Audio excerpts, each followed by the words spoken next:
160 দিন পার তবু অধরা জামিন। শুনানির শেষ পর্বে হঠাৎ ইডির আইনজীবীর মন গড়া সওয়াল। আদালতের নথি দিতে ব্যর্থ ইডি। কলকাতা হাইকোর্টের ভৎসনার মুখে ইডির আইনজীবীরা। শুক্রবার কৌস্তুভ রায়ের জামিনের মামলার শুনানির 14তম দিন। বিচারপতি তীর্থঙ্কর ঘোষ আদালতে ঘোষণাও করেছিলেন এদিন তিনি শুনানি শেষ করে রায়দান করবেন। আগের শুনানিতে বৃহস্পতিবার বিচারপতির মন্তব্য, আমার বিবেচনায় এই গ্রেফতার অগ্রিম গ্রেফতার, নথি খতিয়ে না দেখেই গ্রেফতার করা হয়েছে।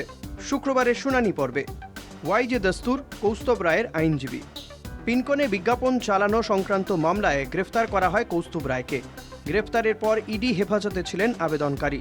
জেলে হেফাজতে থাকাকালীন জেলে গিয়েও জিজ্ঞাসাবাদ করে ইডি। জেলে অসুস্থ হয়ে পড়েন কৌস্তুভ রায়।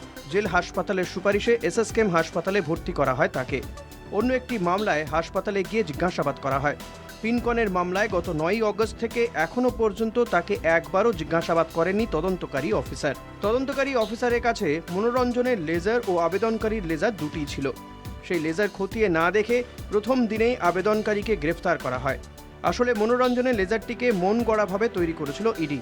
গ্রেফতারের সময় শুধু মোবাইল ও কিছু ডেটা সিজ করা হয়েছিল, কিন্তু গ্রেফতারের দিনই তা সিল করা হয়নি। 17ই জুলাই গ্রেফতার করার সময় মোবাইল সিজ করে সিল করা হয়। সিল করার সময় থাকা সাক্ষীদের অনুপস্থিতিতেই 19 তারিখে সেই সিল খোলা হয়। দুদিন ফেলে রাখার পর 21শে জুলাই ডাটা পরীক্ষা করতে শুরু করে ইডি। পরে আবার সিল করার সময় পূর্বের সাক্ষীরা সই করতে অস্বীকার করেন, কারণ যে সফটওয়্যারের মাধ্যমে এই ডেটাগুলিকে পরীক্ষা করা হয়েছে সেটি একটি ইসরায়েলের রিমোট কন্ট্রোল সফটওয়্যার, ফলে সেখানে সম্ভাবনা থেকে যায় অতিরিক্ত সংযোজনের। এছাড়াও সিল করার সময় যে সিম IMEI নাম্বার ছিল, পরবর্তীকালে সিল খোলার পর পুনরায় সিল করার সময় দেখা যায় ওই IMEI নাম্বারে পরিবর্তন ঘটেছে। সেই কারণেই সাক্ষী ওই পঞ্চনামায় স্বাক্ষর করতে চাননি, তা ইডির নথি থেকেই প্রমাণিত।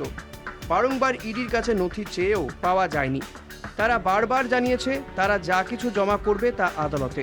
নিয়ম অনুযায়ী গ্রেফতারির সময় কেন গ্রেফতার করা হচ্ছে সেই সমস্ত নথি দিয়েই গ্রেফতার করতে হয়। পিনকনের 800 কোটির আর্থিক দুর্নীতি, বিজ্ঞাপন বাবদ 5 বছরে মাত্র 72 লক্ষ টাকার ক্যাশ লেনদেন হয়েছে, যা মাত্র 0.10%।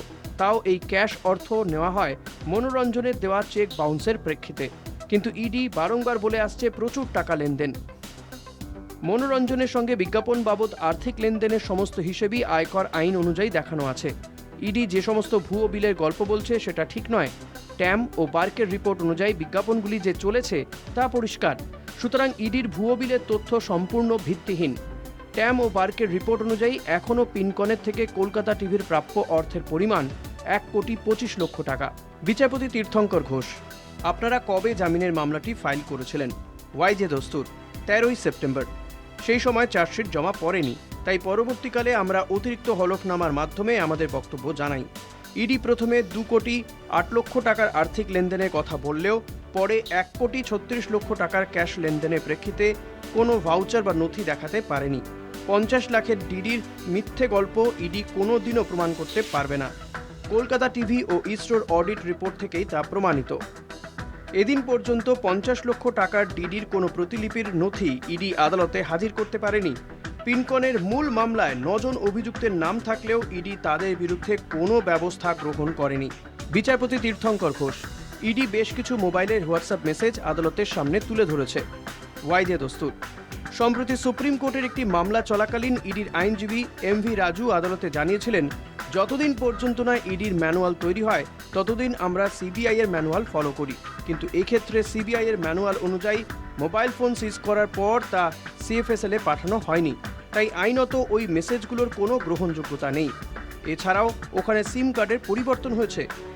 বিচারপতি তীর্থঙ্কর ঘোষ ইডির আইনজীবীর উদ্দেশ্যে, আপনারা আদালতে বলেছেন নতুন করে তদন্ত করতে গিয়ে আপনারা 138 কোটি আর্থিক দুর্নীতির তথ্য পেয়েছেন। শুধুমাত্র অনুমানের ওপর ভিত্তি করে তো একজন অভিযুক্তকে দীর্ঘদিন হেফাজতে ধরে রাখা যায় না। কোন নথির ভিত্তিতে আপনারা এই বিপুল পরিমাণ আর্থিক দুর্নীতির অভিযোগ আনছেন সেই নথি আদালতে পেশ করুন, নতুবা তদন্তকারী অফিসারকে স্বাক্ষর করে সেই সমস্ত তথ্যের ভিত্তিতে রিপোর্ট জমা করতে বলুন। আদালতের নির্দেশ মতো শুক্রবার নির্দিষ্ট সময়ের মধ্যে ইডি সেই নথি পেশ করতে পারেনি। এরপরেই বিচারপতি তীর্থঙ্কর ঘোষ ভৎসনা করেন ইডির আইনজীবীকে। বিচারপতি তীর্থঙ্কর ঘোষ, আপনারা আদালতে নথি জমা করতে যখন পারবেন না তখন আদালতের কাছে 138 কোটির কথা তুললেন কেন?